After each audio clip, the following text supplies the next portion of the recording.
गोपीजनवल्लभ गिरिवरधारी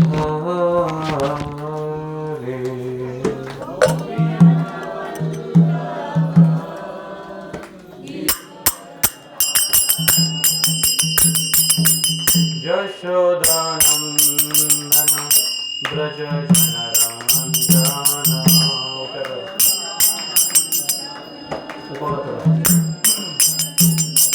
यशोदानन्दन व्रज जनरञ्जन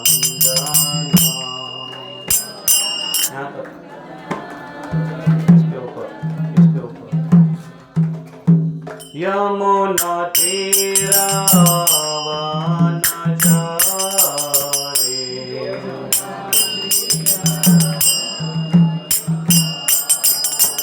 यमुना तीरावनचारी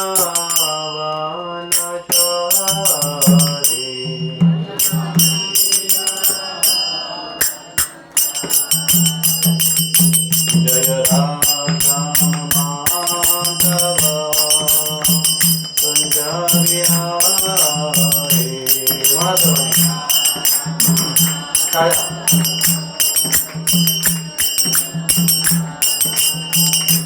जय राधा माधव कुंज विहारी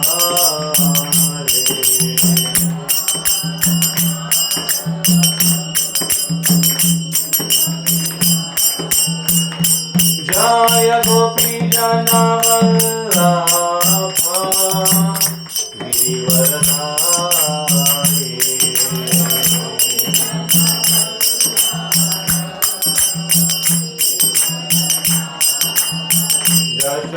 यशोदानन्दन व्रज जनरञ्जन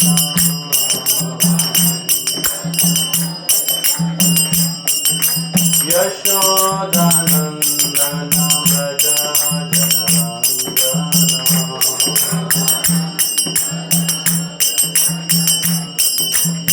यमुना तीरावनचारी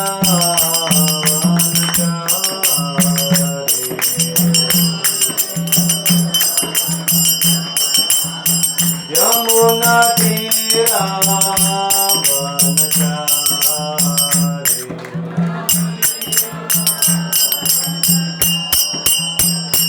जय राधा माधव कुंज Vihari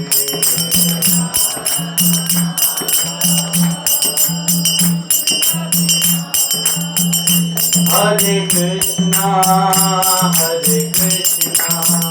Krishna Krishna Hare Hare Hare Ram Ram Ram Hare Hare Hare Krishna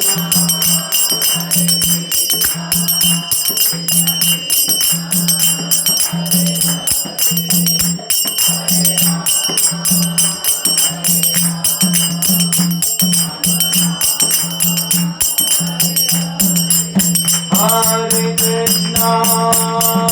Krishna, Krishna Krishna, Hare Hare,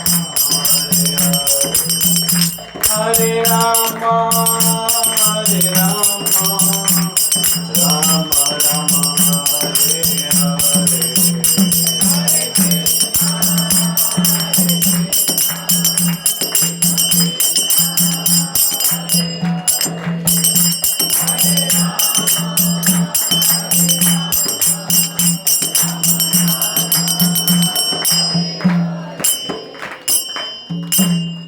जय ओम विष्णुपाद परमहंस परिवरिकाचार्य स्तोत्र शतश्री divine grace ऐसी भक्ति वेदांत स्वामी महाराज श्री गोपाद की जय।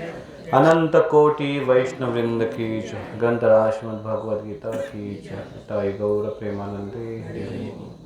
सर्वांनी मागे म्हणा ओम नमो भगवते वासुदेवाय।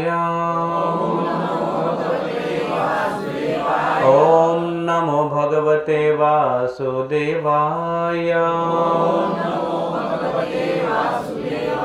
ओम नमो भगवते वासुदेवाय।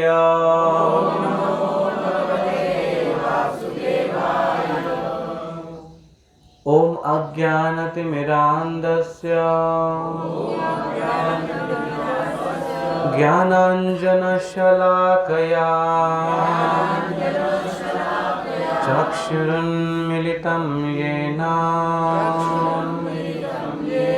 तस्मै श्रीगुरवे नमः। नमो विष्णुपदाय कृष्णप्रेष्ठाय भूतले श्रीमते भक्तिवेदान्त स्वामिनीति नामिने। नमस्ते सरस्वते देवे गौरवाणी प्रचारिणे निर्विशेष शून्यवादी पाश्चात्य देशतारिणे वंशाकल्पतरुभ्यश्च कृपा सिन्धुभ्य एव च पतितानां पावनेभ्यो वैष्णवेभ्यो नमो नमः। जय श्री कृष्ण चैतन्य प्रभु नित्यानंद श्री अद्वैत गदाधर श्रीवासदि गौर भक्तवृंद। हरे कृष्ण कृष्ण कृष्ण हरे हरे हरे राम राम राम हरे हरे। मुखं करोति वाचालं भङ्गुमलङ्घयते गिरिं यत्कृपातमहं वन्दे श्रीगुरुदीनतारिणम्।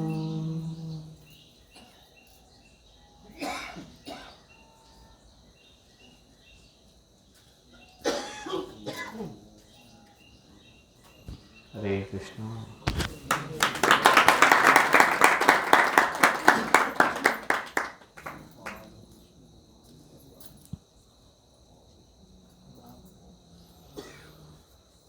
कुठला श्लोक चालू आहे कोण सांगेल?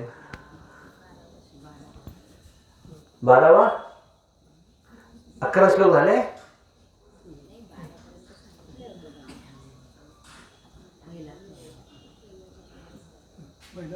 लास्ट सेशन कोणी घेतला? आर.एस. पटेल. हो. कुठला घेतला? ओके.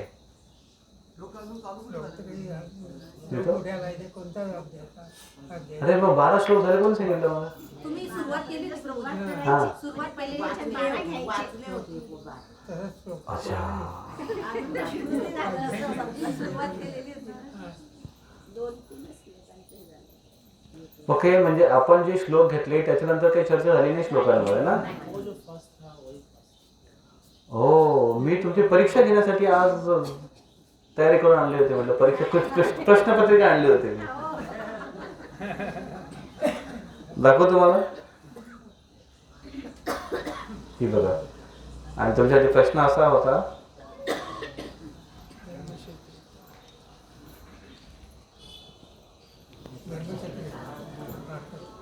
उसका अर्थ क्या है? त्यासाठी 2 ऑप्शन आहेत आणि ज्याचं उत्तर बरोबर येईल त्याची निवड करून त्याच्यासाठी बक्षीस होईल. असे बरेच प्रश्न आहेत. चला ठीक आहे, यावेळेस तुम्ही परीक्षा नाही होणार, पण जर तुम्ही रेग्युलर अभ्यास करून जर आले आणि जर फक्त इथे जेवढं प्रवचन होतं तेवढं जर तुम्ही ऐकलं तरी परीक्षा आरामात पास होऊन जाल आणि एक छानपैकी तुम्हाला बक्षीस मिळेल.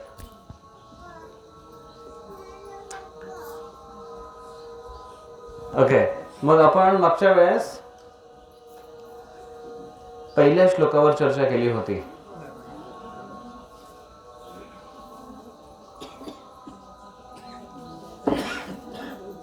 वन 1.1च झालेली असून बापरे.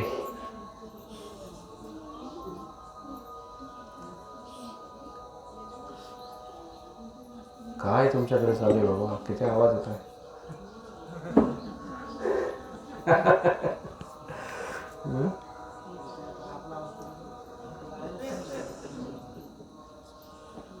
असं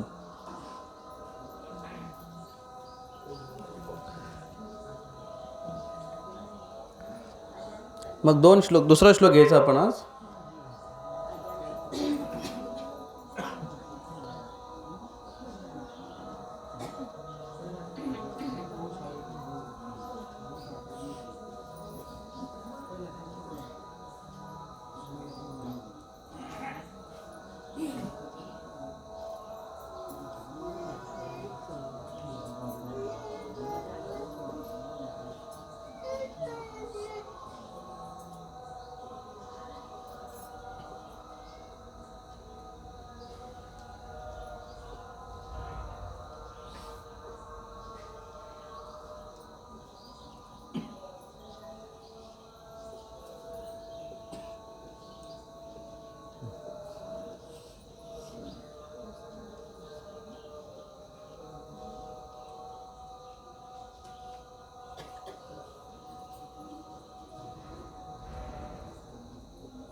श्लोक आपण पहिल्यांदा म्हणून घेऊ. मागे श्लोकांचं महात्म्य सांगितलं होतं. ओके, सर्वांनी मागे म्हणा. मागे नाही, सोबत म्हणायचं आपण हे सगळे श्लोक. सोबत वाचता येतं ना. धृतराष्ट्र उवाच धर्मक्षेत्रे कुरुक्षेत्रे समवेतायुयुत्सवः मामकः पाण्डवाश्चैव किम् अकुर्वत संजय. संजय उवाच दृष्ट्वा तु पाण्डवानीकं व्यूढं दुर्योधनस्तदा आचार्यम् उपसंगम्य राजा वचनमब्रवीत्. पश्यतां पाण्डुपुत्राणाम् आचार्यमहतिं च मुं व्यूढां द्रुपदपुत्रेण तव शिष्येन धीमता. अत्र शूरा महेश्वासा भीमार्जुनसमायुधि युयुधानो विराटश्च द्रुपदश्च महारथः. दृष्टकेतु चेकितानः काशीराजश्च वीर्यवान् पुरुजित् कुन्तीभोजश्च शैलश्च नरपुङ्गवः. युधामन्युश्च विक्रान्त उत्तमौजाश्च वीर्यवान् सौभद्रो द्रौपदेयाश्च सर्व एव महारथाः. अस्माकं तु विशिष्टाये तान्नि बोधद्विजोत्तम. नायका मम सैन्यस्य संज्ञार्थं तां ब्रवीमि ते. भवान् भीष्मश्च कर्णश्च कृपश्च समितिञ्जयः अश्वत्थामा विकर्णश्च सोमदत्तिस्तथैव च. अन्ये च बहवः शूरा मदर्थे त्यक्तजीविताः नानाशस्त्रप्रहरणाः सर्वे युद्धविशारदाः. अपर्याप्तं तदस्माकं बलं भीष्माभिरक्षितं पर्याप्तं त्विदम् एतेषां बलं भीमाभिरक्षितम्. अयनेषु च सर्वेषु यथा भागमवस्थिताः भीष्मम् एवाभिरक्षन्तु भवन्तः सर्व एव हि. हरे कृष्णा कृष्णा कृष्णा हरे हरे हरे राम राम राम हरे हरे.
कुठे गेलं?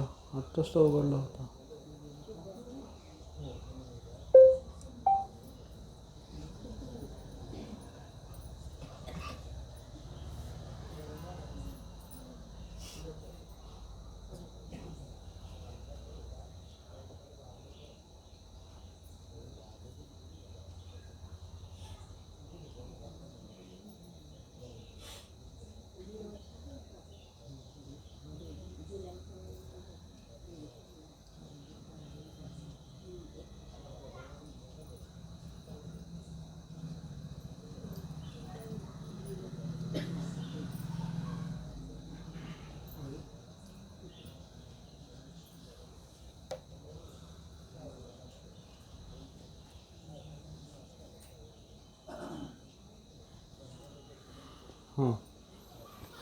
ओके, तर मागच्या वेळेस आपण काय चर्चा केली? पहिल्या अध्यायाचा पहिला श्लोक.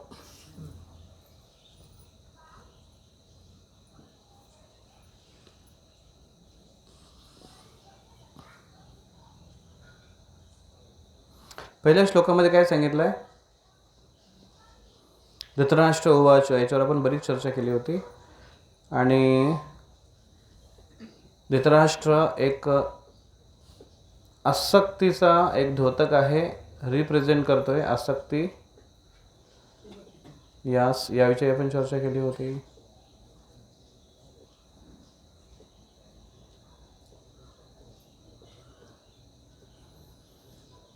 त्याच्यामध्ये आपण हे घेतलं होतं का, भगवान कृष्ण या कुरुक्षेत्राच्या युद्धभूमीला कशाची उपमा देतात? कौरवांना कशाची उपमा देतात? पांडवांना कशाची उपमा देतात? नाही घेतलेले सगळं? अच्छा, मग आपण पहिला श्लोकच थोडा उजळणे घेऊ, काय काय झाले ते बघूया जरा.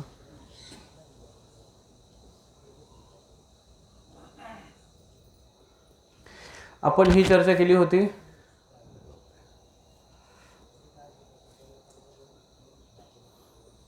हे घेतलं होतं, याच्यावर बरीच भरपूर स्टोरी झाली होती.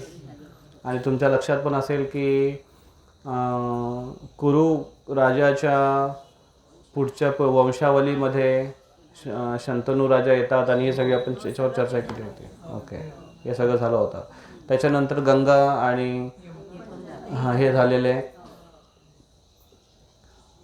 मुलांना बुडवते ते पण झालेले, मुलांचा जन्म झालेले, हे झालेले. आपला भगवद्गीता इथपर्यंत येऊन थांबलो होतो. ओके, मग भगवद्गीतेला सुरुवात, पहिल्या अध्यायाला सुरुवात केलीच नाही वाटते आपण अजून.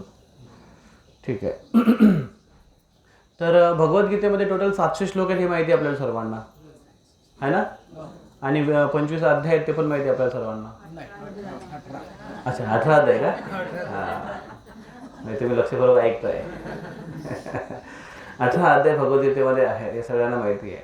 त्याच्यामध्ये 700 श्लोकांमध्ये कोणी कुठले कुठले किती श्लोक म्हटले त्याच्याविषयी आता इथे चार्ट तुम्हाला दिसेल.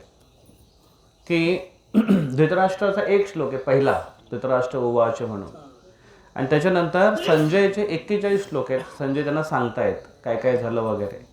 त्याच्यानंतर अर्जुन 84 श्लोक, अर्जुन प्रश्न विचारतायत. आणि त्यानंतर शेवटी सगळ्यात धन्यवाद देत आहेत कृष्णांना. आणि कृष्णांचे सगळ्यात जास्त स्कोअर आहे इथे. कृष्णांचा स्कोअर आहे 574 वर नाबादला काय म्हणतात? Not out. 574 not out Krishna. आणि अर्जुन पण 84 वर नॉट आउट आहे, कारण आता एवढी मोठी तर युद्ध खेळायचं आहे, भगवद्गीताही झाली. तर या अशा पद्धतीने 1, 41, 84, 74, 574. म्हणजे पण हे लक्षात ठेवायला सोपं जाईल. 1 आणि 41 संजय आणि धृतराष्ट्र दोघांचा संवाद चालू आहे. दोघांचा संवाद, इथे संवाद किती? 2 चालू आहेत. संजय धृतराष्ट्र आणि अर्जुन कृष्ण. संजय धृतराष्ट्र संजय. 1, 41 हे लक्षात ठेवायला सोपं जाईल. 1, 41 आणि 84, 74 फक्त 500 लावायचे आहेत. 84, 74 हां, हे लक्षात येईल आपल्या. तर अशा पद्धतीने हे श्लोक येतात. आता आपण पुढचा डायग्रामवर जाऊ की पूर्ण भगवद्गीतेची समरी ह्या पद्धतीने, पूर्ण पहिल्या अध्यायाची समरी या पद्धतीने आहे. पहिला अध्याय कशा पद्धतीचा असणार बघा. तर 1 ते 11 आपण का चर्चा करतोय, कारण त्याच्यामध्ये युद्ध आणि सैन्य निरीक्षण आहे. युद्धभूमीवर आलेले सेना आहे त्यांचं निरीक्षण याविषयी चर्चा या 1 ते 11 श्लोकामध्ये आहे. त्याच्यानंतर विजयाची चिन्ह म्हणजे कोण विजयी होईल हे कशावरून दिसतं. जसं म्हणतात बघा, पाळण्यात पाय दिसतात, काय म्हणतात ते, म्हणजे याचा अर्थ काय आहे ना. हां, लहानपणी त्याचे गुण समजतात. कसं मोठं झालं काय दिवे लावणार आहे. आज एक मुलगा चालला होता की परीक्षेला चाललो म्हणे, भगवंताचा आशीर्वाद घेतला म्हणजे परीक्षेला चाललो, आम्हाला आशीर्वाद द्या. मग त्याला म्हटलं छान लिही, 90% मार्क्स घेऊन ये, असा लिही. मग तो हसत गेला. आणि आता पेपर लिहून आल्यानंतर मी त्याला विचारलं काय मग लिहिलं का 90%. तो म्हणतो 90% मिळतील की नाही माहिती नाही, पण 90% मी सांगू शकतो की पास होईल. म्हणजे पास होण्याची 90% चान्सेस होते. तर हे काही चिन्ह आहेत की हे चिन्ह बघून तिथले आजूबाजूचं वातावरण आहे, युद्धभूमी कशी आहे, कौरवांची स्थिती कशी आहे, घोडे कसे आहेत, रथावर कोण आहे, पताकावर कोण आहे, हे सगळं बघून आणि कौरवांच्या बाबत ते बघून हे युद्ध कोण जिंकेल हे इथेच घोषित केलेलं आहे. याच्यावरून दिसतं. 12 ते 20 किती श्लोक झाले नक्की बघा. 12 ते 8 किती झाले आणि 12 कोण म्हणजे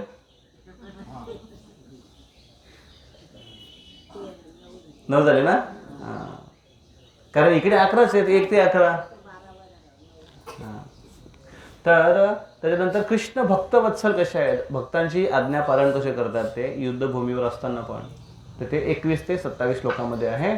आणि मग पुढे श्लोक नंबर 28 पासून अर्जुनाचे युद्ध न करण्याचे कारण सांगितले. अर्जुन युद्ध करायला आला कुरुक्षेत्राच्या युद्धभूमीवर, आता उभा आहे आणि आता त्याच्यानंतर अचानक काहीतरी झालं अर्जुनला. मग ते नक्की काय झालं, त्याला पॅरालिसिस झालं का त्याला बायकोची आठवण आली, अचानक बायकोने फोन केला का हो तुम्ही, असं काय झालं, काय नक्की झालं की अर्जुन युद्ध करायला तयार नाही. तर हे कारण आहे त्याच्यामध्ये. श्लोक नंबर 28 ते 30 एक कारण आहे. काय कारण आहे ते, कंपॅशन म्हणजे दया, अर्जुनाची करुणा.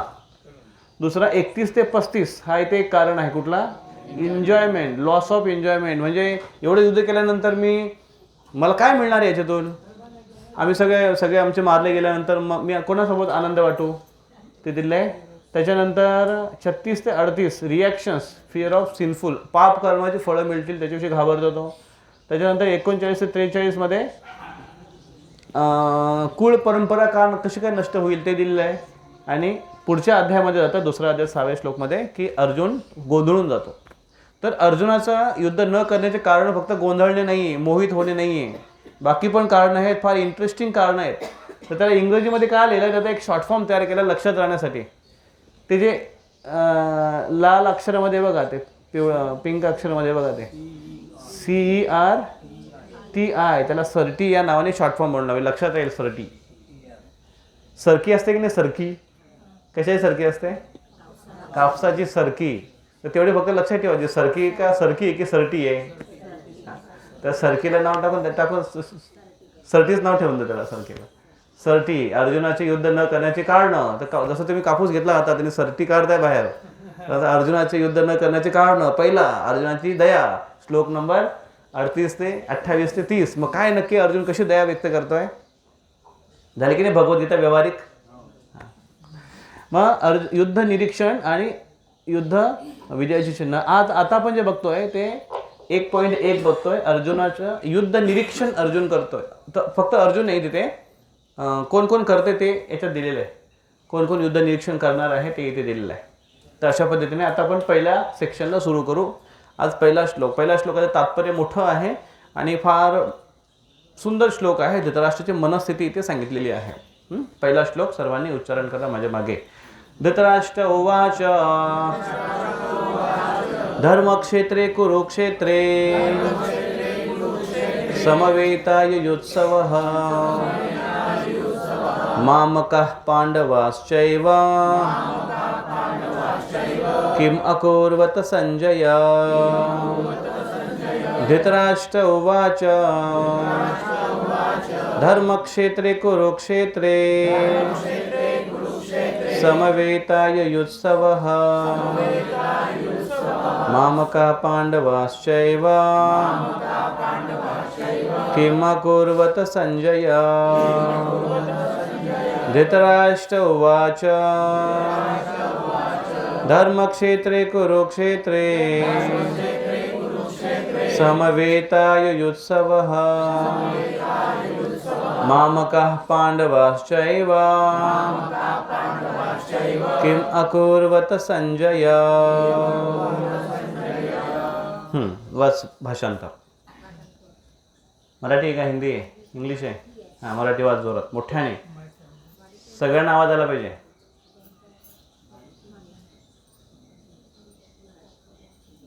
भगवद्गीता हे मोठ्या प्रमाणावर वाचले जाणारे अस्तित्व तर लाईट द्या लाईट.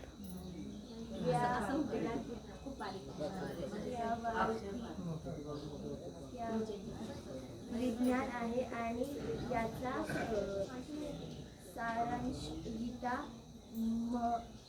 आणि इकडे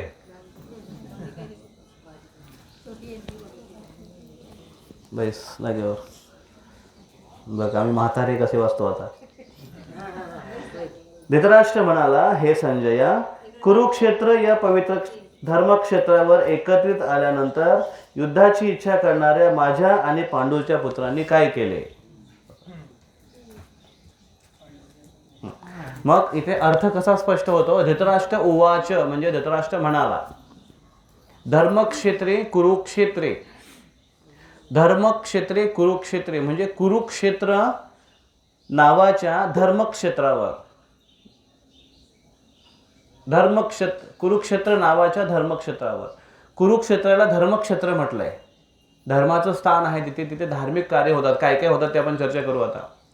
मग कुरुक्षेत्र नावाच्या धर्मक्षेत्रावर समवेता युयुत्सवः, समवेता म्हणजे एकत्रित आलेल्या, युयुत्सव म्हणजे युद्धाची इच्छा करणाऱ्या, मामका म्हणजे माझ्या, पांडवा पांडवांच्या म्हणजे पंडूच्या, पांडवाश्च एव किम अकुर्वत, या च एव म्हणजे दोघे, मामका पांडवाश्च म्हणजे माझे पण आणि च म्हणजे पण आणि अजून सुद्धा, हा या अर्थाने माझ्या आणि पंडूच्या पुत्राने किम अकुर्वत काय केले. संजय, हे संजय. मग अर्थ कसा होतो. हे संजय, धृतराष्ट्र उवाच, धृतराष्ट्र म्हणाला, हे संजय, कुरुक्षेत्र नावाच्या धर्मक्षेत्रावर युद्धाची इच्छा करणाऱ्या माझ्या आणि पांडूच्या पुत्राने काय केले. असा याचा अर्थ आहे. एकदम सोपं आहे की नाही बघा वाचायला. एक एक शब्दाचा अर्थ लक्षात घेतला की लगेच आपल्याला सोपं आहे. आता माझ्या आणि पांडूच्या पुत्राने कुरुक्षेत्राच्या युद्धभूमीवर, धृतराष्ट्राचा थोडा प्रॉब्लेम आहे आणि तो ते लपू शकला नाही आणि तो स्वतःच म्हणतो धृतराष्ट्र काय, युयुत्सवः म्हणजे युद्धाची इच्छा आहे त्यांची. हां, युद्धाची इच्छा असणाऱ्या दोघांची इच्छा, युद्धाची इच्छा, आणि ते एकत्र आले जातात. आणि त्यांनी काय केलं म्हणजे असा प्रश्न आहे की खूप अभ्यास करणारा मुलगा परीक्षेचा पेपर लिहायला गेला आणि 11 ते 2 त्याचा पेपर आहे. आता तिथे त्यांनी काय केले, काय करणार तिथं. मग हे का विचारतोय म्हणजे तो बोलताना जरी बोलत असेल, एखादा वडील म्हणतो की माझ्या मुलाचं नाव काय आहे, माझ्या संजयने खूप अभ्यास केला, रात्रभर खूप अभ्यास केला, पेपर लिहायला गेला. आता त्या पेपर लिहिताना त्यांनी तिथे काय केलं. असा जेव्हा वडील प्रश्न विचारतात तेव्हा आपण समजून जायला पाहिजे की काय केलं विचारतोय म्हणजे यांनी किती अभ्यास केला असेल याच्या मुलाने ते माहिती आहे. म्हणजे कॉफी वॉफी केले की नाही, कॉफी वॉफी चालले का, असा प्रश्न येतो. तर तसं इथे धृतराष्ट्र विचारतोय. तर धृतराष्ट्राला डाऊट आहे की युद्धाची इच्छा करायला गेले पण काय केलं, युद्ध केलं का नक्की, काय चालू काय तिथे. असं त्याच्या मनामध्ये डाऊट काय काय आहे ते आपण याची थोडी चर्चा करू आता. ज्ञान का स्रोत, ज्ञान कशाने प्राप्त होतो? कृपेने. कृपा त्याला आपण म्हणतो कृपा. कृपाने प्राप्त होतो ज्ञान. आता इथे ज्ञान प्राप्त होणार आहे कोणाकोणाला? धृतराष्ट्राला आणि अर्जुनाला. संजयला पण होतं, बरोबर आहे, कारण संजय पण कुठून तरी ऐकतोय. अर्जुनाला पण प्राप्त होणार आहे आता, आणि आपल्याला पण प्राप्त होणार आहे आता. तर इथे कशी कृपा मिळाली बघा. कृष्ण असे अर्जुन आणि व्यास असे संजय. आता संजयला हे कसं समजत होतं? घरी बसून बसून व्यासदेवाने त्याला एक विशेष दिव्य चक्षु दिले होते. धृतराष्ट्राने इच्छा केली की मला पण जाणून घ्यायचंय की काय चालू तिकडे. एक तर आंधळा आहे ना, तर मला जाणून घ्यायचं आहे की माझ्या मुलाने काय केलं तिकडे, काय चालू आहे, मला समजायला पाहिजे. आणि त्याने व्यासदेवाने विनंती केली. मग व्यासदेवाने संजयला दिव्य दृष्टी दिली. संजय हा धृतराष्ट्राचा सेक्रेटरी, सचिव. मग आता बघा, व्यासदेवाने डायरेक्ट धृतराष्ट्राला देऊ शकले असते ना दिव्य दृष्टी. ही दृष्टी नाही तर ही दृष्टी दे, आणि इथून तू बसल्या बसल्या बघ की काय चालू देते. पण त्याने संजयला का दिला? कारण युद्धामध्ये काय होणार आहे हे व्यासदेवांना माहिती आहे, आणि किती भयानक प्रसंग होणार आहे हे पण व्यासदेवांना माहिती आहे, आणि भीम काय करणार त्यांच्या मुलांसोबत हे पण माहिती. कारण भीम नुसता असा वाट बघत होता की कधी युद्धामध्ये सापडतात माझ्या हातात. काय काय यांनी अन्याय केला, जिवंत जाळण्याचा प्रयत्न केला, लहानपणे विष खाऊन मारण्याचा प्रयत्न केला, पत्नीला भर सभेमध्ये नग्न करण्याचा प्रयत्न केला, माझ्या हातात येऊ द्या. आणि त्यांनी प्रतिज्ञा घेतली होती. भीमाची भयंकर प्रतिज्ञा होती. काय प्रतिज्ञा होती? 100 मुलांना मी ठार करेन. मी एकटा मारणार होता. आता मारू शकेल की नाही ही मोठा प्रश्न आहे हा. पण त्यांनी शपथ घेतलेली की मी सगळ्या 100 मुलांना मी एकटा ठार करेन. आणि दुर्योधनाने जी जांघा मांडी दाखवली होती द्रौपदीला, ती मांडी फोडून मी असा वध करेन. आणि दुःशासनने द्रौपदीचा वस्त्रण केला होता, ज्या हाताने वस्त्रण केला होता ते हात मी छाती सहित उपटून फेकेन आणि छातीचा रक्त पिईन. आणि त्यावेळेस द्रौपदीने पण प्रतिज्ञा घेतली होती की मी तोपर्यंत केस बांधणार नाही जोपर्यंत माझ्या केसांना दुःशासनाचं रक्त लावून मी केस धुणार नाही. म्हणजे शॅम्पू पण मागितली तर काय स्टँडर्डची मागितली बघा, की जी अख्ख्या वरणगावमध्ये सापडणार नाही अशी शॅम्पू मागितली. आणि म्हणून तिने तपस्या म्हणून केस सोडले. अशा आजकालच्या पण द्रौपदी पण सगळे केस सोडून फिरतात. त्याला विचारायला पाहिजे काय तपस्या आहे तुझी, काय प्रतिज्ञा आहे तुझी, केस सोडून का बरं फिरते. ती आजकाल फॅशन झाली केस सोडण्याची. पण खूप ठिकाणी असं पिक्चरामध्ये किंवा असं एखाद्या सिरियलमध्ये किंवा असं एखाद्या फोटोमध्ये दाखवलं जातं, एखादी चुडेल किंवा एखादी काय म्हणतात तर मराठीमध्ये काय म्हणतात, भूत ना. भूत पण असं भूत नाही समजत नाही की मला स्त्री की पुरुष भूत समजत, चुडेल म्हणजे पटकन समजतं की कोण. आणि ती अशी अंधारामध्ये उभी आहे, पांढरे पांढरे कपडे आहेत आणि केस असे सोडलेले आहेत. एकदा काय झालं माहिती का, नवरा आणि बायको, तर नवरा बायकोचा संबंध, नवरा बायकोचं प्रेम हे एक वेगळ्याच लेवलचं असतं. बायकोने एकदा काय विचार केला, नवरा जसा कामावरून घरी येईल, घरी आल्याबरोबर त्यांना असं सरप्राईज द्यायचं. काय सरप्राईज द्यायचं की त्याला घाबरवायचं. हे लहानपणी आम्ही खेळायचो, मागे जायचं आणि हो, तुम्ही पण केलं असेल कदाचित. किंवा मग एखाद्याच्या इथे जाऊन असं पकडायचं, ओळख बरं कोण आहे असं. पण ते फार विचित्र पद्धतीने पकडायचं, जोरात असं दाबून ठेवायचं. तर तिने काय केलं माहिती का, तिने एक असं सांगाडा आणला, सांगाडा स्केलेटन म्हणतो आपण त्याला, सापळा, हाडांचा सापळासारखं. आणि त्याचा हाडांचा सापळा त्या कपड्यावर असा प्रिंट केला होता, आणि बाकी सगळं काळं होतं आणि वरून फक्त सांगाडा दिसत होता. आणि तो कपडा असा घातला अंगात वरून असं बुरख्यासारखं की समोर फक्त असं सांगाडा दिसायला.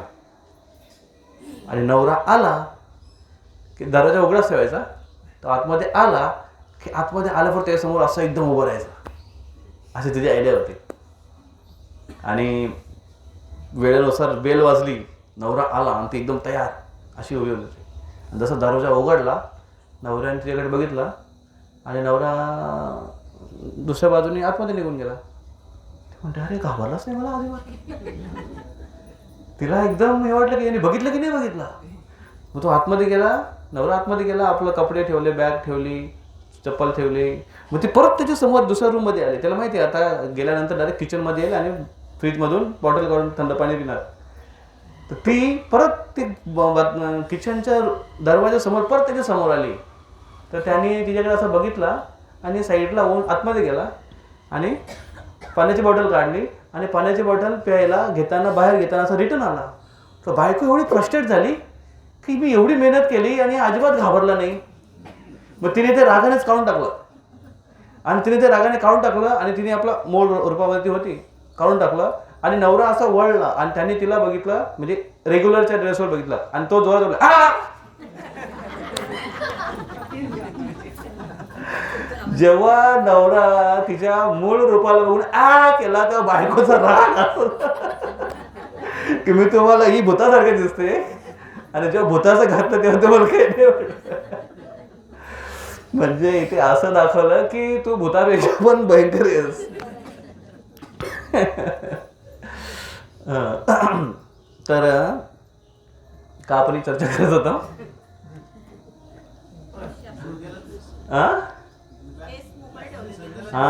केस मोकळे ठेवून द्रौपदीची प्रतिज्ञा होती. भयंकर भीषण प्रतिज्ञा होती ती द्रौपदीची. तर आणि हे असे प्रसंग घडणार आहेत युद्धभूमीमध्ये. आणि आता बघा, तुम्ही असा अनुभव केला का, प्रत्यक्ष नसेल पण अप्रत्यक्ष, की एखादा कोण एकदम हळव्या हृदयाचा असेल किंवा जनरली आपण आता सगळेजण असं काय एवढं खास असं क्रूर नाही आहे, थोडाफार असो घरात, तसं खूप जास्त क्रूर नाही की एखाद्याने जर काय चुकीचं काय केलं त्याचा गळा पकडून त्याला गळ दाबून ठारच मारणं, असं काही एवढं तर लेवलचं नाहीच आहे. पण समजा जर तुम्ही कुठे चालले आणि तिथे 4 गुंडे आले आणि त्यांनी चाकू काढला आणि समोरच्या व्यक्तीला जोरात खूप असं खाप खाप खाप मारतो, त्याचा गळा चोरतोय, हे चित्र जेव्हा तुम्ही बघताय किती दिवस तुम्हाला झोप लागणार नाही? भयानक चित्र आहे. भले पिक्चरमध्ये बघत असताना इकडे तिकडे बघत असताना प्रत्यक्ष जेव्हा बघतोय तेव्हा अंगाचा थरकाप ओढतोय आणि ते एकदम हृदयामध्ये एकदम खोलपर्यंत उतरतं, ते घाबरतो माणूस. पण तेच जर तुम्ही ऐकताय की त्या भुसावळमध्ये एका ठिकाणी असा असा खून झाला आणि त्या व्यक्तीने त्याला असं असं भोसकलं आणि असं असं केलं, तर ते ऐकून किती तुम्हाला चित्त थरथराक वाटेल आणि बघून किती वाटेल? बघून जास्त वाटेल. तर धृतराष्ट्राला त्याचे स्वतःचे मुलं मारली जाणार आहेत आणि हे जर त्याला स्वतःच्या डोळ्याने जर दिसेल, म्हणजे दिव्य चक्षुने, तर त्याची हालत काय होईल? म्हणून धृतराष्ट्राला सांगितलं की तू फक्त ऐक, बघू नको. आणि म्हणून ते दृष्टी कोणाला दिली? संजयला, की संजय तू बस आणि यांना सांग दूरदर्शन. मग महाभारतमध्ये असं वर्णन येतं की संजय फक्त तेव्हा 24 तास तिथे बसलेला नव्हता, कारण 24 तास युद्ध नसायचं. सकाळ झाली, सूर्योदय झाला, शंख वाजला की युद्ध सुरू, सूर्यास्त झाला, शंख वाजला की युद्ध बंद. हे 10 दिवस चाललं. म्हणजे भीष्म पितामह 10 दिवसपर्यंत होते. त्याच्यानंतर भीष्म पितामह जेव्हा पडले त्याच्यानंतर सगळे रूल पडले. मग कोणी केव्हा पण युद्ध करायचं आणि काही करायचं, कारण दुर्योधनाचं राज्य होतं पूर्ण. पण हे युद्धाचे नियम होते असे. तर मधल्या वेळामध्ये संजय मध्येच जाऊन पण यायचा युद्धभूमीवर, तिथं बघायचा पण आणि त्यांना मदत पण करायचं काय कौरव पार्टीना. आणि इव्हन असं पण वर्णन येतं की संजय मध्ये मध्ये पण जायचा आणि तो पण युद्धाला लागायचा तिथे. अशा पण घटनांचं वर्णन येतं. कारण भगवद्गीतेमध्ये जे वर्णन आहे ते फक्त युद्धाच्या पूर्वीचं वर्णन आहे की दोघांचा संवाद काय ते संजय धृतराष्ट्राला सांगतायत. पुढे जाऊन असं वर्णन येतं की मधले मधले जे काही काही घटना घडत आहेत ते मेन हायलाईट करून ते सांगतायत त्यांना, धृतराष्ट्राला. आणि मध्ये मध्ये प्रत्यक्ष पण जाऊन बघायचा संजय. तर संजयचा अशा पद्धतीने रोल आहे तिथे. मग आता हे ज्ञान मिळालं कृष्ण से अर्जुन आणि अर्जुन से संजय, सॉरी व्यास से संजय, ही कृपा मिळाली. हे कृपा आली आणि कृपा स्वीकार केली नम्रपणे आणि त्याला त्यांचा लाभ झाला. लाभ झाला कशावरून आपण म्हणतो?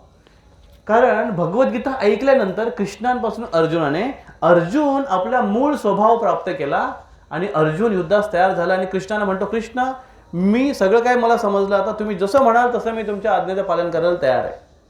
ही भगवद्गीता ऐकल्यानंतरची मनाची स्थिती होते. आणि जेव्हा व्यासदेवाने संजयला सांगितलं, संजयने जेव्हा गीता ऐकली तेव्हा संजयने गीता ऐकल्यानंतर संजयची अवस्था कशी झाली.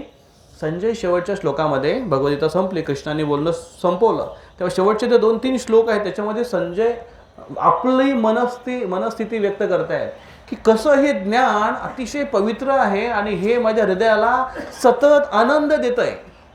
हे व्यासदेव कोणाला सांगतायत? संजय कोणाला सांगतायत? धृतराष्ट्राला सांगतायत. आणि संजयची अशी अवस्था, संजय आणि सगळ्यात शेवटचा श्लोक संजय म्हणतात, माझं असं मत आहे की युद्ध कोण जिंकेल. पहिल्या अध्यायामध्ये बरंच काही क्लिअर झालेलं आहे भगवद्गीतेनंतर 18 अध्यायानंतर शेवटी. आणि संजय म्हणतात की यत्र योगेश्वर कृष्ण यत्र पार्थ धनुर्धर तत्र श्री विजय भूते ध्रुव नितीर मम मतीर, म्हणजे माझं मत आहे धृतराष्ट्राला सांगतात. आणि ते हे ज्ञान ऐकून एकदम असे हृदयातून त्यांच्या आनंदाचे झरे फुटायला लागले होते. म्हणजे दोघांना कृपा मिळाली होते. मग भगवद्गीता फक्त या दोघांनीच ऐकली का? ऐकली बाकीच्यांनी पण त्याच्यामध्ये अपवाद राहिले. कोण अपवाद राहिला? हनुमानजी तर भक्तच आहे पहिल्यापासून, त्यांना तर सगळं माहिती आहे. अपवाद तिथे राहिला या कॅरेक्टरमधून, 4 कॅरेक्टरमधून धृतराष्ट्र अपवाद राहिला. कारण तो कुठली मनस्थिती घेऊन ऐकत होता? त्याची मनस्थिती कुठली होती? त्याची मनस्थिती एकतर्फा होती. एकतर्फा, याला अर्धकुकुट न्याय म्हणतात. एकतर्फा त्याची मनस्थिती होती. माझ्या मुलांनी काय केलं, माझे मुलं कसे जिंकतील आणि कसे, ह्याच्याबद्दल मला सांगा. एवढंच पुत्रमोह, एवढंच फक्त त्याची ऐकण्याची इच्छा होती. म्हणजे जेव्हा मॅच फिक्सिंग होते की नाही, तेव्हा कोणी बॉलिंग टाको आणि कोणी मारून किती रन करो, जिंकणार कोण? हा जिंकणार. कारण मॅच फिक्सिंग झालेली पडे पहिल्यांदा. तसा धृतराष्ट्राच्या मनामध्ये मॅच फिक्सिंग आहे. काय? माझ्या मुलांनी जिंकलं पाहिजे, बस. बाकी तुम्ही गीता सांगा नाही तर नका सांगू, ते काही करा. त्याला त्याशी काहीच घेणं देत नाही. पुत्रमोह, पुत्राच्या प्रती विशेष आसक्ती म्हणून. मग आता बघा, भगवद्गीता ऐकल्यानंतर परिवर्तन गरजेचं आहे. ते धृतराष्ट्रामध्ये झालं नाहीये, म्हणून धृतराष्ट्र त्याला अपवाद आहे. पण आपण जर ते ऐकलो आणि आपली पण जर अवस्था तशीच राहिली तर काही हम ना हो अपवाद. मग कसं होतं, त्याला मराठीमध्ये एक म्हणे बघा की गाळलेल्या जागा भरा, टिंब टिंब समोर वाचली गीता. तुम्ही फार हुशार आहात, तुम्हाला सगळं माहिती आहे. तसं व्हायला नको. म्हणून परिवर्तन गरजेचं आहे. बघा, आपण जरी परिवर्तन नाही करून घेतलं आपल्या जीवनामध्ये तरी आपलं परिवर्तन होणारच आहे. लहानपणी होतो, थोडं मोठं झालो, मस्त गालवर होते, लोक गालाला असं गालगुच्छे घ्यायचे, मस्त कोणी पण कडेवर घ्यायचं, आलो low low low low chocolate द्या, हे द्या, किती मस्त होतं. थोडं मोठे झालो, अभ्यासाचा डोंगर आला, त्याच्यानंतर लग्न झालं, पैसा कमावून आणि मग घर प्रपंच हे ते. आता उतार व्हायला लागलो. आता काय मराठी वाट बघतो. वास्तविक लोक बोलतात असं, मराठी वाट बघतो, पण कोणाची इच्छा नाही मरायची. मरण कोणाला आवडतंय? मग एवढं सोपं पण नाही ते. मरण म्हणजे चॉकलेट खाण्यासारखं नाहीच आहे. किती भयंकर आहे मरण, खूप वेदना होतात.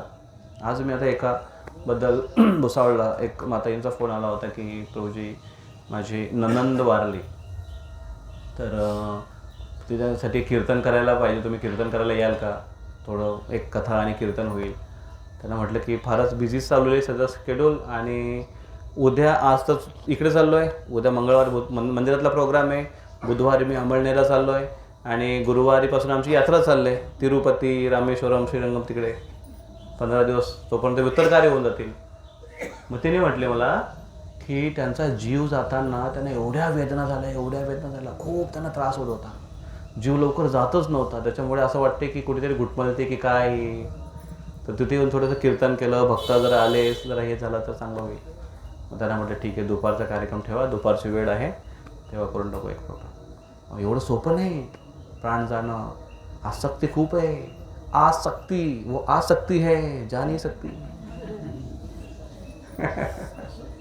हे पाहिजे, ते पाहिजे, ते पाहिजे, ते पाहिजे, ही माझी आली का, तो माझा आला का, लेक आला का, फार आसक्ती असते. ही आसक्ती आपल्याला चिटकवून ठेवते या भौतिक जगामध्ये, घर प्रपंचामध्ये. म्हणून परिवर्तन हे गरजेचं आहे. आणि आपण नाही परिवर्तन केलं तरी जीवनामध्ये परिवर्तन होत आहे. बघा, जीवनाचे परिवर्तन हे शरीराचे परिवर्तन आपण न इच्छा नसताना सुद्धा होणार आहेत. पण मनाचे परिवर्तन हे आपल्याला घडवायचे आहे. चारित्र्याचं परिवर्तन आपल्याला घडवायचे आहे. बुद्धीचे परिवर्तन आपल्याला मेहनत करून घडवायचे आहेत. आणि हे जेव्हा आपण घडवतो, ते परिवर्तन भक्तीमध्ये परिवर्तित करून जेव्हा घडवतो, तेव्हा व्यक्ती शेवटच्या क्षणी पुन्हा एक मोठा परिवर्तन करतो. तो म्हणजे जन्म मृत्यूच्या चक्रातून मुक्त होऊन भगवत धामात वापस जातो. आणि याच्यासाठीच हाच मेन परिवर्तन आपल्याला पाहिजे. पण जेव्हा मोठा परिवर्तन पाहिजे असतो, तेव्हा छोटे छोटे परिवर्तनाशिवाय मोठा परिवर्तन कसा घडेल? नाही घडणार. एक शेवटची परीक्षा असते, वार्षिक परीक्षा असते. पण वार्षिक परीक्षेच्या अगोदर छोट्या छोट्या परीक्षा असतात. आठवडा परीक्षा असतात, मंथली परीक्षा असतात, 6माही परीक्षा असते की नाही? अचानक मोठी परीक्षा होत नाही. आणि आपल्याला पण भगवंतांनी छोट्या छोट्या खूप परीक्षा दिल्या. आणि जर आध्यात्मिक जीवनामध्ये परीक्षा द्यायची नसेल तर भौतिक जीवनामध्ये परीक्षा येतो. कोण सुटलाय परीक्षामधून सांगा? मग जर परीक्षा द्यायच्याच आहेत तर मग आध्यात्मिक जीवनामध्ये प्रगती करताना का परीक्षा देऊ नये? कारण इथे जर थोडी मेहनत केली, थोडा अभ्यास केला, एकदा ह्या परीक्षा पास झालो ना, बाकी परीक्षा द्यायची गरज नाही होत. एकदा इथून सुटलो आपण की मग भगवंतांचे दार आपल्यासाठी असे उघडे राहतील. आपल्याला वाटते की जनरली कोणी पण मेल्यानंतर आपण काय करतो? घरात नावासमोर येतो. देवात नाही लिहितात का? स्वर्गवासी, वैकुंठवासी, कैलासवासी, नरकवासी कोणीच लिहित नाही. किती पण दारोडे असो ना तरी त्याच्या नावासमोर स्वर्गवासी. आता कुठल्या कॅल्क्युलेशनने त्याला स्वर्गात घेणारे मोठा प्रश्नच येतो. अवघड आहे. म्हणून थोडीशी मेहनत करणं गरजेचं आहे परिवर्तनासाठी. मग धृतराष्ट्रासारखं आपण राहू नये. आपण परिवर्तनासाठी भगवद्गीता श्रवण केली पाहिजे. जायचं मग पुढे. हरी बोल. धृतराष्ट्र क्यों ज्ञान लेने में असमर्थ थे?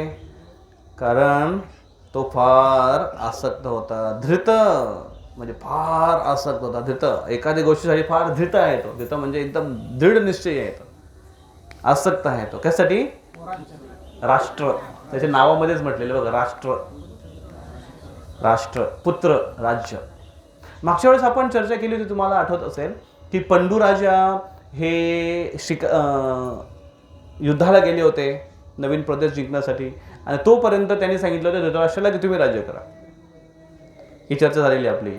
पण जेव्हा पंडू राजा आता तिकडे विजयी झाले आणि रिटर्न येत आहेत ही जेव्हा खबर मिळाली त्यांना, तेव्हा धृतराष्ट्राचं एकदम असे हृदयाचे धगधग ठोके जे आहेत ना असे वाढायला लागले होते. अरे बापरे, आता माझं राज्य परत जाईल. आणि त्याला मस्त वाटायला लागलं होतं. आणि त्याची बायको गांधारी त्यांना सांगते की तुम्ही हळूहळू या राजगादीप्रती आसक्त होत आहे. हे चांगलं नाही आहे, हे राज्य तुमचं नाही आहे. बायको त्याला रिमाइंड करते. ॲक्च्युली गांधारी ही फार धर्मशील होती. गांधारी सारखी पतिव्रता नारी नाही आहे. आणि महाभारत लिहिण्याचा व्यासदेवांचा बाकी 5 उद्देशांपैकी एक उद्देश हा आहे की गांधारीशी पातिव्रत्य लोकांना दाखवून देणं. गांधारी फार पतिव्रता स्त्री आहे आणि ती त्याला सांगते. पण धृतराष्ट्र म्हणतो पण काय करू, मला इथं मस्त वाटतंय, मला राज्य करायला एकदम चांगलं वाटतंय, माझा अधिकार होता पण दैवाने माझा अधिकार घेतला, माझ्या डोळ्यांसोबत, असं तो म्हणायचा.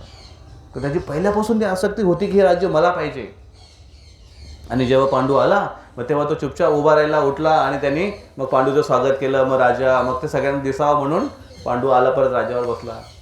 आणि त्याच्यानंतर पांडू काही दिवसासाठी थोडंसं बाहेर फिरायला गेले होते शिकारीसाठी, 2 पत्नींसोबत तुला रिलॅक्स म्हणून, एकांतासाठी. एवढं युद्ध लढून आले. मग जेव्हा ते बाहेर गेले तेव्हा त्यांची चुकून त्यांच्याकडून एक अपराध घडला होता.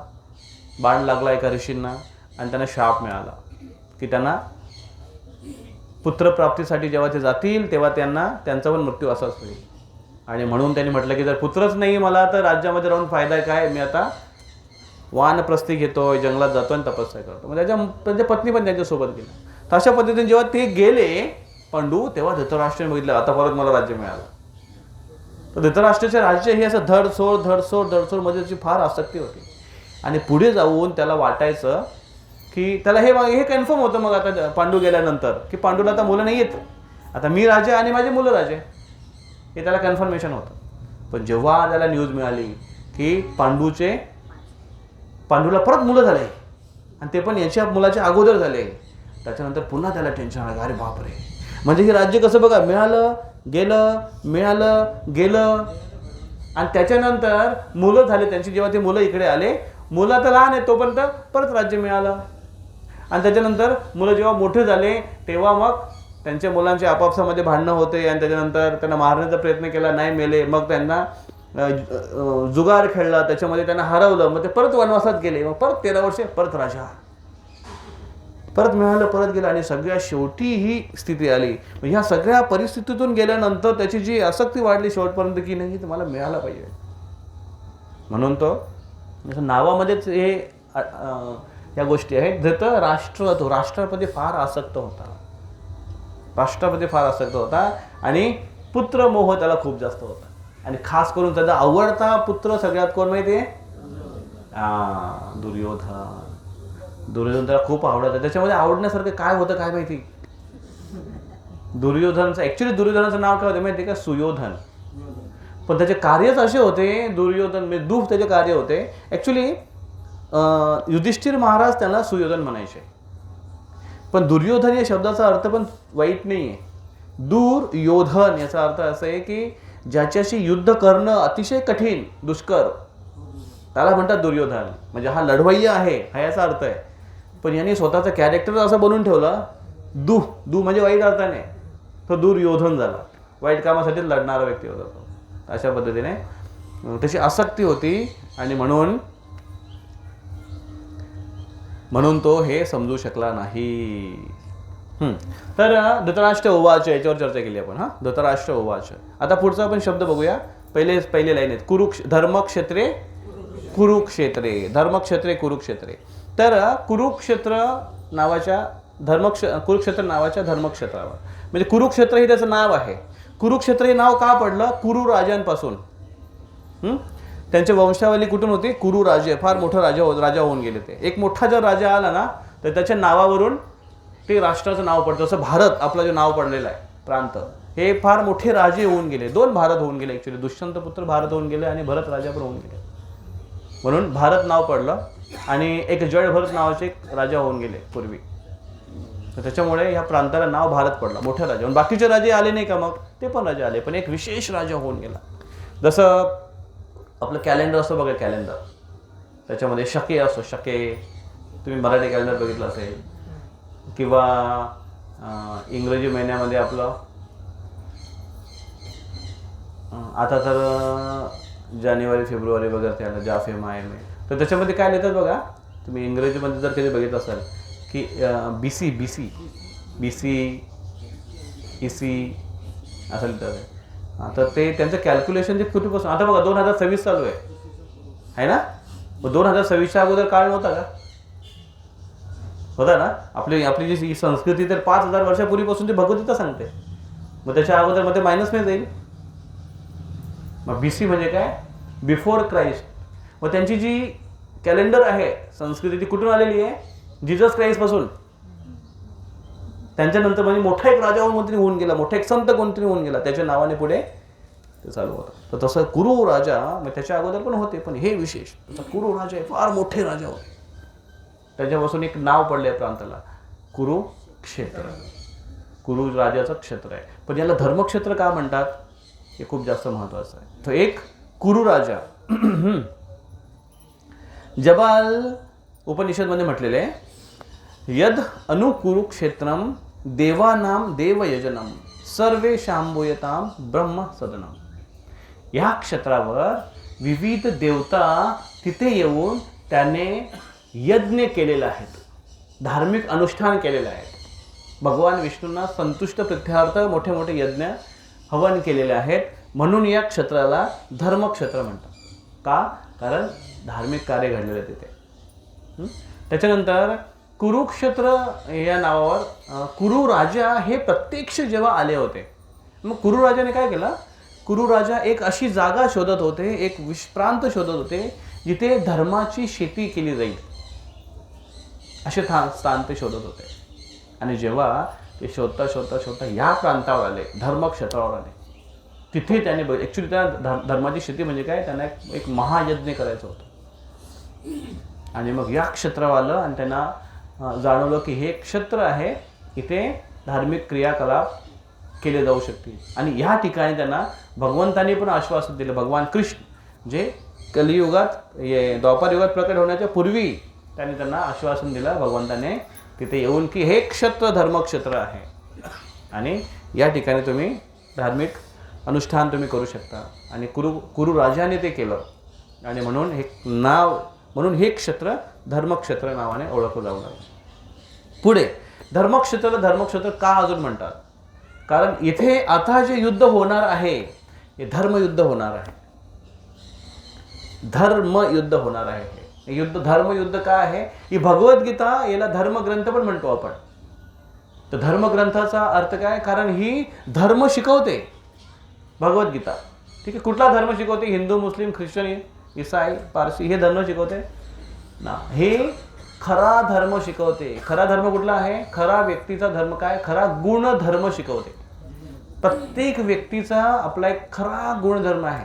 बघा, आपले जे जे कर्तव्य आहेत त्याला आपण ड्युटी म्हणतो, पण व्यक्तीचा खरा जो धर्म आहे गुणधर्म, तो गुणधर्म जसं साखरेचा गुणधर्म आहे गोड, आणि इमलीचा आहे खट्टा, मिरचीचा आहे तिखा, गुणधर्म आहे त्याचे. तसं आत्म्याचा गुणधर्म काय आहे?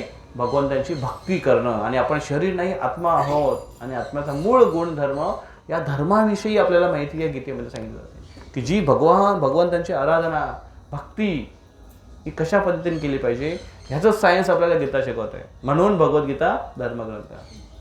भगवद्गीतेची सुरुवात ही कशावरून, कुठल्या अक्षराने होते? धर्मक्षेत्रे कुरुक्षेत्रे किंवा धृतराष्ट्र उवाच, धने सुरुवात होते. आणि भगवद्गीतेची 700 श्लोक संपल्यानंतर शेवटचं अक्षर कुठलं येतं? नितिर्मतिर मम. नितिर्मतिर मम. तर सुरुवात ध आणि शेवटचा म म्हणून धर्म. भगवद्गीता धर्मग्रंथ आहे आणि म्हणून हे धर्मक्षेत्र आहे. कारण इथे एक धर्माचं युद्ध होणार आहे. युद्ध धर्मासाठी होणार आहे. दुसरा धर्मग्रंथ किंवा धर्मशास्त्र इथे शिकवलं जाणार आहे, जे भगवद्गीता आता होणार आहे. म्हणून 2 झाले. आणि धर्माचे प्रणेता साक्षात भगवान कृष्ण या युद्धभूमीवर प्रकट आहेत, उभे आहेत. म्हणून हे क्षेत्र धर्मक्षेत्र आहे. आपण तीर्थस्थानात जातो की नाही? तीर्थस्थान म्हणजे काय? जिथे भगवंतांचे भक्त किंवा जिथे भगवंत प्रत्यक्ष त्यांनी येऊन लीला केल्या ते त्यांचं स्थान आहे, म्हणून त्याला आपण म्हणतो तीर्थक्षेत्र. तीर्थक्षेत्र कशाने निर्माण होतं? भगवंतांच्या उपस्थितीने निर्माण होतं. आणि म्हणून हे धर्मक्षेत्र, हे तीर्थक्षेत्र एक धर्मक्षेत्राचं तीर्थक्षेत्र आहे. कुरुक्षेत्रावर आजही लोक जातात दर्शन घेण्यासाठी. कशामुळे?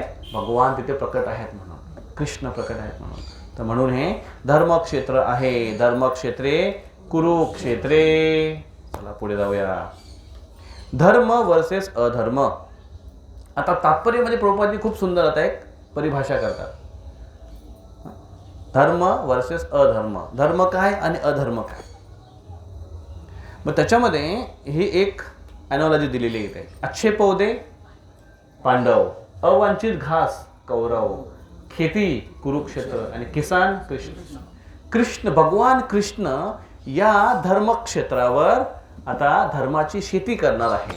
शेती कशात करतो आपण? शेतात करतो, बरोबर आहे. पण क्षत्रिय शब्दाचा अर्थ आहे शेत. मग शेतात कृष्ण काय करतायत? ज्वारी लावतायत, बाजरी लावतायत. कृष्ण हे शेतात आहेत का? त्यांना धर्माची शेती करायची. मग धर्माची शेतीमध्ये काय आहे?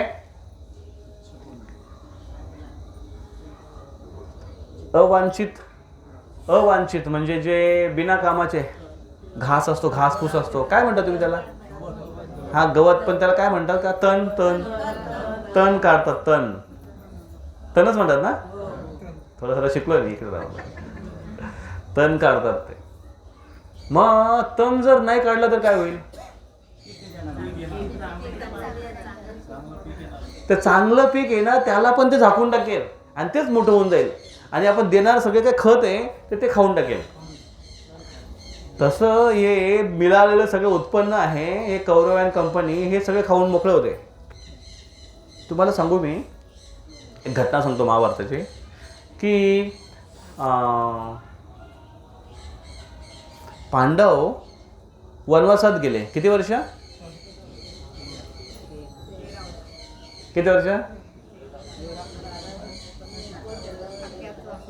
अरे भगवान,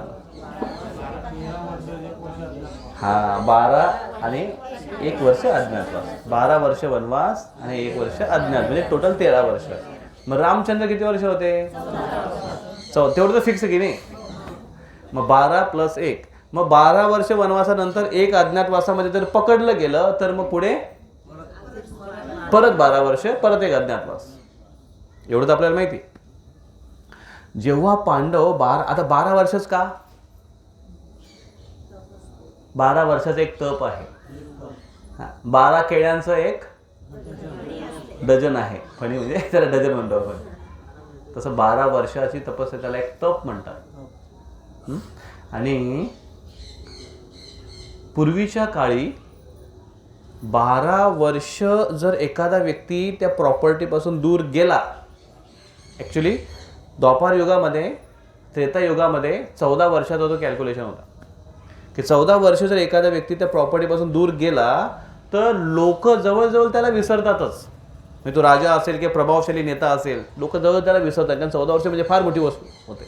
आणि 14 वर्ष जर एखादा व्यक्ती आपल्या प्रॉपर्टीवर क्लेम करत नसेल तर ती प्रॉपर्टी सध्या हयात असणाऱ्या व्यक्तीच्या नावी होते.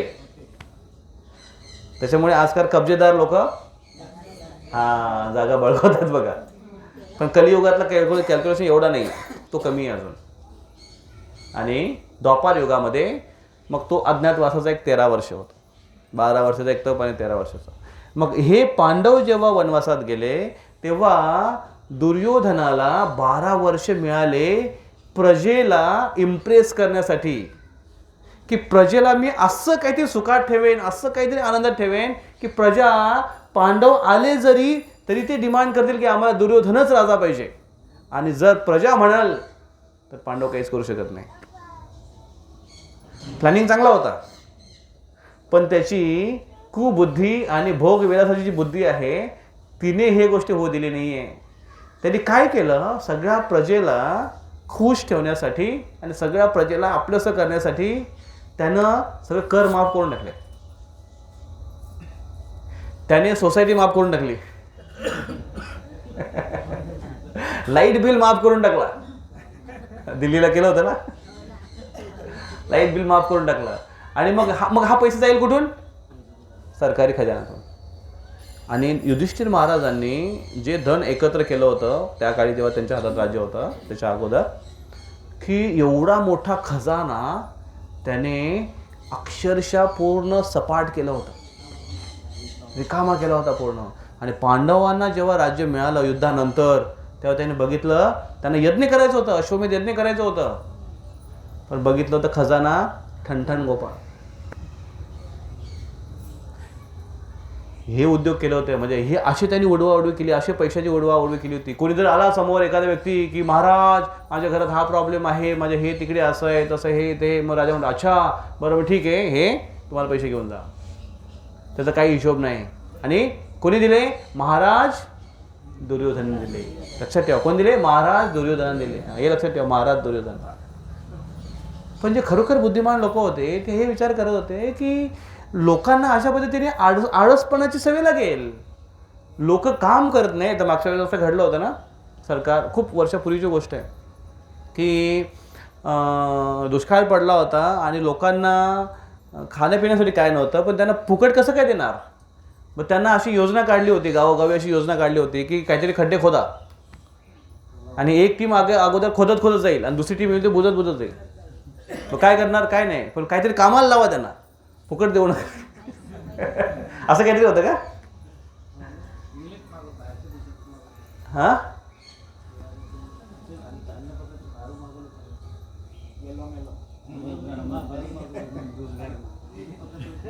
काय म्हणताय? रोजगार हमी असं काहीतरी मी ऐकलं होतं, असं काहीतरी होतं ते. तर पण प्रजेला किंवा हातांना जर काम नसेल तर मिळालेलं आयतं जे असतं ते पचायला पण होत नाही. आणि त्याच्यामुळे श्रम करणं ॲक्च्युली गरजेचं आहे. आणि दुर्योधनाने त्यांना आळशी पण केलं होतं. आणि जे हुशार लोक होते, बुद्धिमान लोक होते, ते हे विचार करत होते की ही योग्य पद्धत नाही आहे युद्ध राज्य करण्याची. ही काय लाच दुचपत सारखी झाली म्हणे. आणि एवढा खजाना संपवून सुद्धा लोकांचं मत दुर्योधनाला नव्हतंच कधी. म्हणजे एक मतासाठी जर त्यांनी 5-5 हजार रुपये जरी वाटले असतील, ही प्रथा द्वापार युगापासून चालू आहे, पैसा देऊन मत गोळा करण्याची.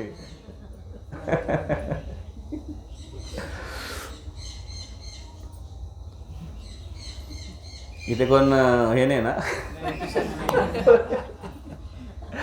पण वरणगावचे पॉलिटिशियन फार चांगले आहेत असं मी ऐकलं होतं.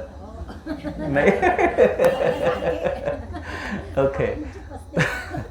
तर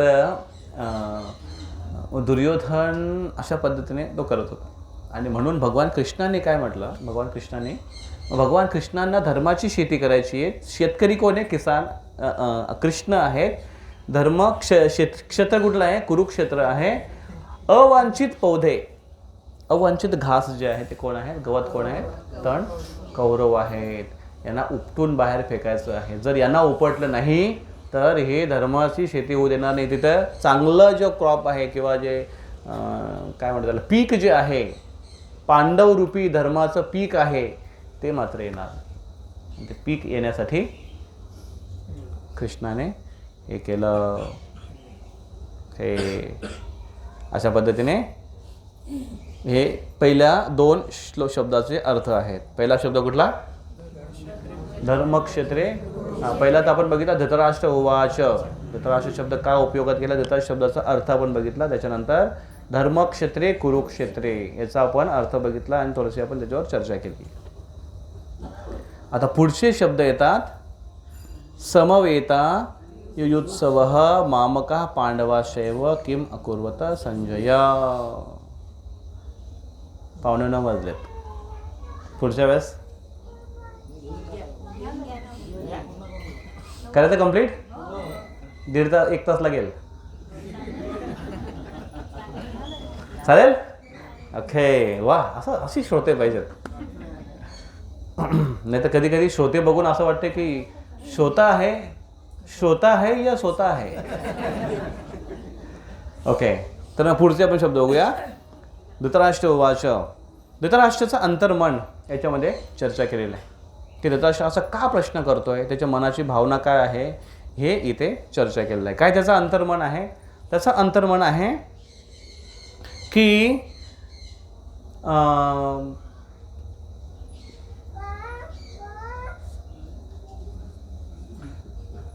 त्या धर्मक्षेत्रावर माझे मुलं आणि पांडवांची मुलं आहेत. ज्या ठिकाणी जातो त्या ठिकाणाचा प्रभाव त्या व्यक्तीवर 100% होतो. म्हणून आत्ता समजा आता किती 9:15 वाजले, जेवण वगैरे झाल्यानंतर एक 10-11 वाजता जर तुम्हाला कोणी सांगितलं की जरा स्मशानातून जाऊन या, नाही जाणार तुम्ही. एकदा अशी शर्यत लावली होती की ती एक जागा, त्या झाडाखाली ती जागा अशी भुताटकीची जागा, झपाटलेली जागा मानली जायची. आणि तिथे शर्यत लावली की रात्री 12 वाजता जर कोण जाऊन तिथे खिळा ठोकून येईल तर त्याला पैज लावली होती. पैज तर एकाने केली हिंमत, तो मी जाऊन दाखवेन तुला, जा. एकट्याने जायचं. तो गेला, खिळा घेतला हातात आणि गेला. आणि जेव्हा त्या जागेवर आला तेव्हा एकदम राम राम राम राम राम राम राम राम राम राम. सगळे दारू पण उतरले, ते दारू पिऊन गेला होता तो. तिथे गेल्यावर राम राम राम राम राम राम राम राम झाडाखाली गेला आणि त्या झाडाच्या बुंद्याशी, वडाचं झाड होतं मोठं, पारंब्या होत्या, आणि त्या झाडावर रात्री मोस्टली ना असे पाखरं ओरडतात बघा, ते रात्री झाडं असे उलटं लटकलं असं बघा, बॅट्स म्हणतात, वट वागो, ते असे लटकलेले होते. ते बघितलं, अजून झपाटायला लागले, तर अजून घाबरला तो. आणि तो असा त्या झाडाखाली बघायची हिंमत आहे त्याची, असा तिकडे बघतोय तो, राम राम राम राम राम राम घेतला ठोक ठोक खिळा आणि मारला, ठाक ठाक ठाक ठाक, कसा तरी बसला तो खिळा. आणि जो पळायला लागला, जसा पळायला लागला त्याला वाटलं की धोतर कोणतरी ओढलं माझं. अरे बापरे, असा किंचाळायला लागला तिथे आणि राम राम कर जोरात खेळ, धोतर भेट चड्डीवरच घरी. सगळे लोक म्हणले, काय त्याला ठोकला काय खिळा, अरे कसला खिळा म्हणे, माझाच खिळा ओपण्याची वेळ आली. दुसऱ्या दिवशी सकाळी येऊन बघतात येते काय घडलं, त्यानेच तो खिळा त्या धोत्राला मारला होता. त्याला समजलंच नाही काय तिथं.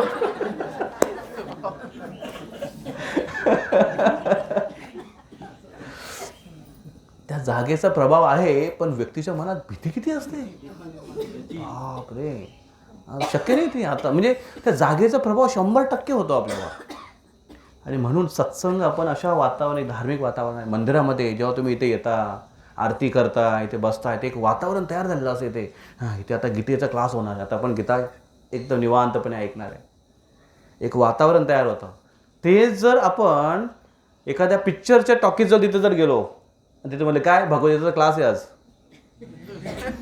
किती सिरियसली ऐकणार राहतील तिथे. जागेचा प्रभाव खूप महत्त्वाचा आहे. इथे आहे का टॉकीज? वरणगावमध्ये नाही ना, बंद झाली ना. तर म्हणून धृतराष्ट्राला काय प्रॉब्लेम वाटत होता की माझे मुलं हे अधार्मिक आहेत, हे त्याला धृतराष्ट्राला माहिती आहे. पांडव हे धार्मिक आहेत हे पण धृतराष्ट्राला माहिती आहे. जर एखादा व्यक्ती, आता बघा इथे आल्यानंतर आपल्याला एकदम कसं मस्त वाटते का, सगळे धार्मिक लोक इथे आलेत, त्यातले त्यात एखादा जर बेवडा वगैरे आला किंवा त्याला घरून बायकोनी म्हटलं जा तिकडे बस कुठेतरी मंदिरात, तो जर इथे येऊन बसला तर तो प्रवचन चालू आहे, सगळे लोक आनंद घेत आहे, सगळे हसताय, त्यांना आनंद वाटतोय, पण तो तिथे बसून त्याच्या डोक्यातच काय घुसत नाही. कारण बुद्धी त्याची अशी जड झालेली आहे की त्याची काय काय खाऊन खाऊन काय काय पिऊन पिऊन त्याच्या डोक्यात काय घुसत नाही.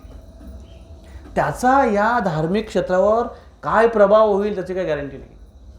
धृतराष्ट्राला हे माहिती होतं की माझे मुलं गेलेत तिथे, एक नंबरचे अधार्मिक आहेत, त्यांच्यावर काय परिणाम होईल, पॉझिटिव्ह तर 100% नाही होणार, पण पांडव हे धार्मिक आहेत आणि ते जर धर्मक्षेत्रावर गेलेत त्यांच्यावर जबरदस्त चांगला परिणाम होणार आहे.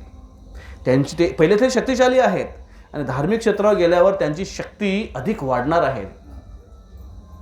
धृतराष्ट्र मनात हा डाऊट होता, म्हणून तो विचारतो किम अकुर्वत संजय, काय केलं त्याने, हे त्याच्या मनात डाऊट्स होता.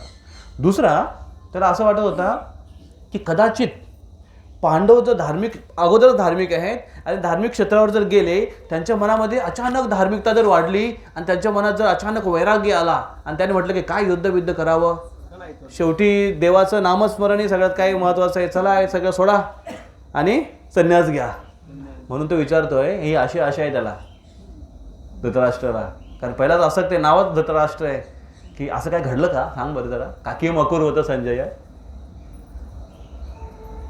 हे धृतराष्ट्र विचारतो. आणि धृतराष्ट्र अजून त्याच्या मुलांबद्दल ही त्याची चर्चा आहे की कदाचित पांडव धार्मिक, क्षत्र धार्मिक, इनकेस जर यांची मती जर बदलली आणि यांनी जर समझोता करून म्हटलं की नाही आपण ॲडजस्टमेंट करून घेऊ, तर मोठा प्रॉब्लेम व्हायचा.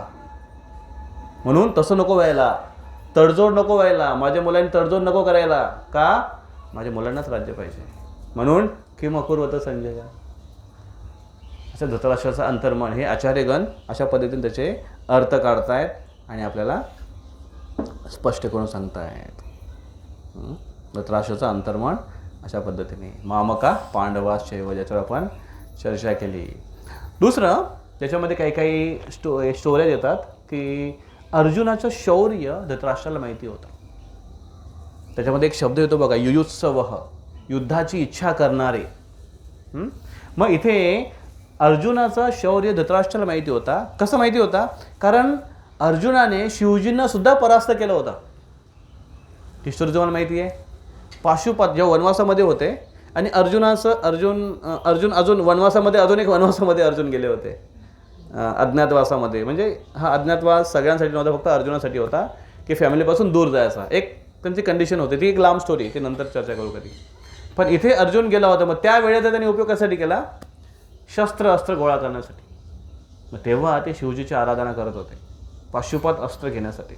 आणि शिवजीची आराधना केली, ध्यान करत होते, ओम नमः शिवायचं जप करत होते. भगवान शिवजी प्रकट झाले. पण कुठल्या रूपामध्ये?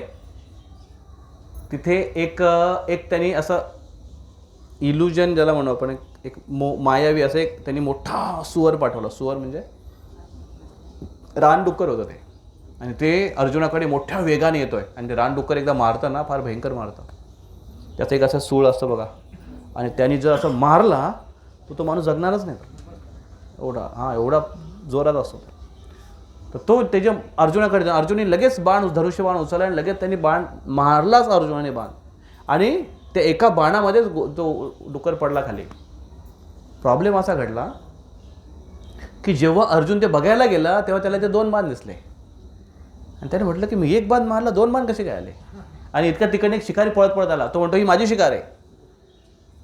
अर्जुन म्हणतो माझी शिकार आहे, माझा बाण आहे. तो म्हणतो हा बघ, हा माझा बाण आहे. आणि अर्जुन म्हणतो पण माझा बाण अगोदर लागला. तो म्हणतो कशावरून? माझा बाण अगोदर लागला. आणि दोघांनी तिथे बाण. आणि त्या शिकाऱ्याने याला चॅलेंज केलं की तुझा स्वतःला फार मोठा जर योद्धा समजतोस तर माझ्याशी युद्ध कर. आणि जर तो जिंकलास तर शिकार तुझी. आणि अर्जुन एवढा मोठा राजा, एवढा मोठा धनुर्धर योद्धा, त्याला असं शिकाऱ्याने चॅलेंज करणं. अर्जुन म्हटलं ठीक आहे, पण विचार कर, मी अर्जुन आहे. ते बोलले हां मला मान्य आहे. आणि दोघांचं भयंकर युद्ध झालं. ते एवढं भयंकर युद्ध झालं की अर्जुनाला प्रश्न पडला की माझ्यासमोर टिकणारा एक साधारण शिकारी कसं काय असू शकतो? मग त्याने थोडंसं ब्रेक घेतला आणि जाऊन शिवजींची आराधना केली. त्यांनी म्हटलं की मी शिवजींना कदाचित प्रार्थना नाही केली. मग शिवजींची आराधना केली. शिवजींच्या पिंडीवर त्याने फुलं टाकले. आणि जसे शिवजींच्या पिंडीवर फुलं टाकले, ते फुलं तिकडे त्या शिकाराच्या पायावर दिसले. म्हटलं ही काय गंमत आहे? त्यांनी त्यांच्या पिंडीला हार टाकला. तो हार त्या शिकाराच्या गळ्यात. तेव्हा अर्जुन म्हटलं की अरे तरीच माझ्यासोबत एवढा कोण टिकणार आहे? आणि मग तर अर्जुन गेला आणि त्यांच्या पाया पडला आणि म्हटलं की हे भगवंता, हे भगवान महादेव भोलेनाथ, माफ करा मला. आणि भगवान शिव प्रकट झाले. आणि भगवान शिव म्हटले की मी तुझ्या या फायटिंगवर खूप खुश आहे की तुझ्यासारखा योद्धा मी बघितला नाही कुठे. आणि मी खूप संतुष्ट आहे, माग तुला काय पाहिजे. आणि तेव्हा त्याने पाशुपत अस्त्र दिला. आणि हा पाशुपत अस्त्र जेव्हा अर्जुनला मिळाला, त्याची खबर अशी प्रत्येक न्यूजपेपरमध्ये हेडलाईनमध्ये होती ती अर्जुनला पाशुपत अस्त्र मिळाला म्हणून. आणि इकडे कौरव कंपनी एकदम घाबरली होती की पाशुपत अस्त्र म्हणजे फार शक्तिशाली आहे. आणि अर्जुनाची एक विशेषता काय होती माहिती आहे का? कौरवांकडे पण दिव्य अस्त्र होते. इवन कर्णाकडे पण एक दिव्य अस्त्र होता ज्याला इंद्राने दिला होता, एक शक्ती म्हणून. तर विशेष त्याला उत्तरच नाही. त्या अस्त्र एकदा मारलं की त्याला प्रति करणारं, उत्तर देणारं काय अस्त्रच नव्हता पांडवांकडे, अर्जुनाकडे पण नव्हता. पण त्या अस्त्रांचा एक प्रॉब्लेम असा होता त्यांच्याकडे होते ते की 1 टाइम यूज होते. त्याला आपण यूज अँड थ्रो नाही म्हणू शकत, पण 1 टाइम यूज होते. एकदा त्याने तो अस्त्र मारला की तो अस्त्र ज्याने दिला तो त्याच्यानंतर यूज नंतर त्यांच्याकडे निघून जायचा. पण अर्जुनाला असा आशीर्वाद होता की तू त्याचा किती पण वापर कर. अर्जुन पाशुपत अस्त्र दिला तुला, बाकीच्यांना आम्ही देतो 1 टाइम यूज, पण मी तुला देतोय मल्टिपल यूज, जा वापर. ही अर्जुनाची विशेषता होती. आणि हे कौरवांना माहिती होतं. आणि त्याच्यामुळे कौरव आणि धृतराष्ट्र खास करून घाबरलेला होता. आणि म्हणून त्याने विचारलं होतं. आणि मग बाकीचे भरपूर स्टोऱ्याच आहेत. राजा विराटच्या जवळ असताना त्यांचं पराक्रम कसं होतं, कॉम्प्रोमाइज करण्याची त्याला भीती होती म्हणून. ठीक आहे, आपण थोडंसं फास्ट फॉरवर्ड करू.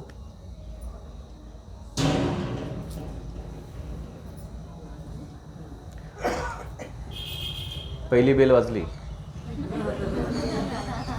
दुसऱ्या बेल नंतर क्लास संपेल.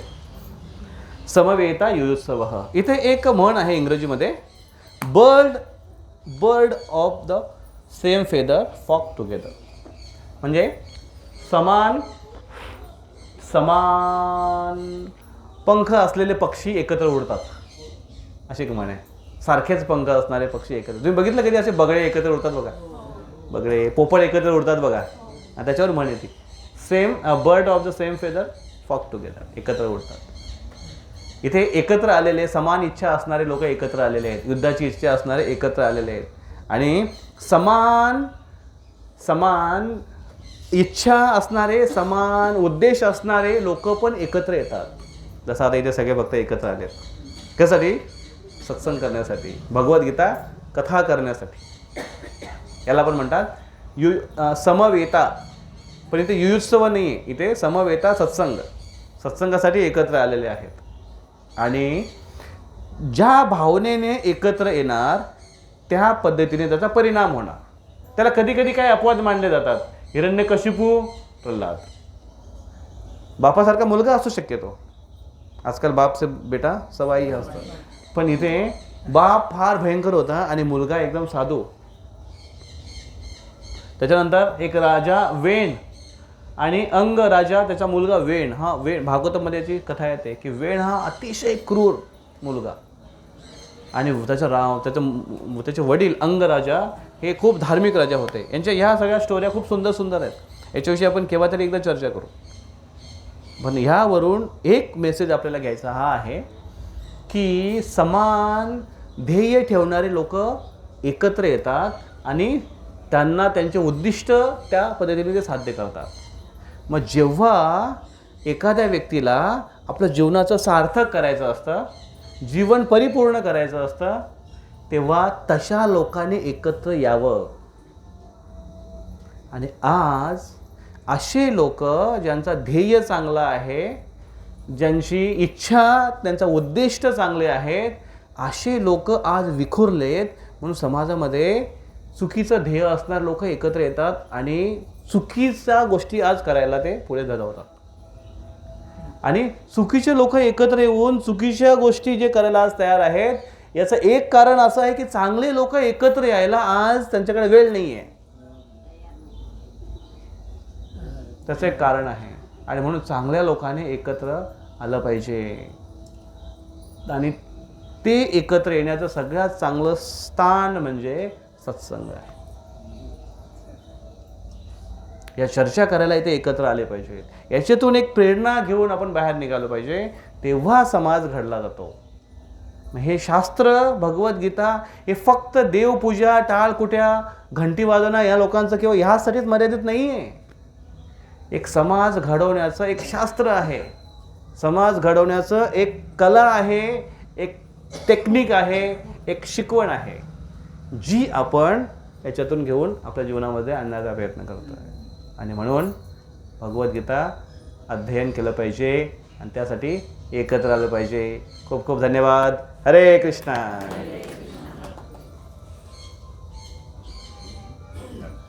थोडासा शॉर्टकट मारला मी ॲक्च्युली, नाही तर अजून अर्धा तास गेलं असतं. हां, 9च वाजले, जास्त नाही वाजले. Okay, generally